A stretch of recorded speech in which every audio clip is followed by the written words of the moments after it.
नमो देव्यै महादेव्यै सिद्ध्यै शान्त्यै नमो नमः शुभायै देवसेनायै षष्ठीदेव्यै नमो नमः वरदायै पुत्रदायै धनदायै नमो नमः सुखदायै मोक्षदायै च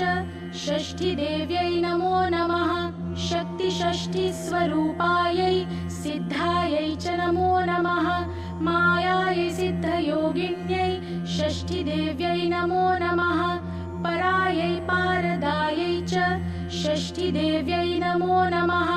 सारायै शारदायै च परायै सर्वकर्मणां बालाधिष्ठातृदेव्यै च षष्ठीदेव्यै नमो नमः कल्याणदायै कल्याण्यै फलदायै च कर्मणां प्रत्यक्षायै च भक्तानां षष्ठीदेव्यै नमो नमः पूज्यायै स्कन्दकान्तायै सर्वेषां सर्वकर्मसु देवरक्षणकारिण्यै षष्ठीदेव्यै नमो नमः शुद्धसत्त्वस्वरूपायै वन्दितायै नृणां सदा हिंसाक्रोधवर्जितायै षष्ठीदेव्यै नमो नमः धनं देहि प्रियां देहि पुत्रं देहि सुरेश्वरी धर्मं देहि यशो देहि षष्ठीदेव्यै नमो नमः भूमिं देहि प्रजां देहि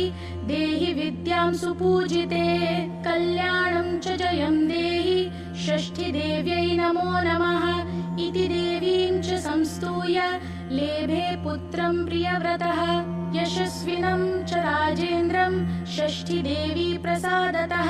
षष्ठीस्तोत्रमिदं ब्रह्मण्य शृणोति च वत्सरम्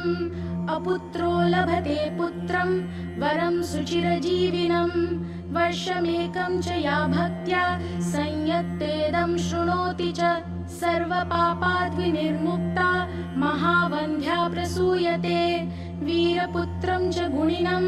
विद्यावन्तं यशस्विनं सुचिरायुष्मन्तमेव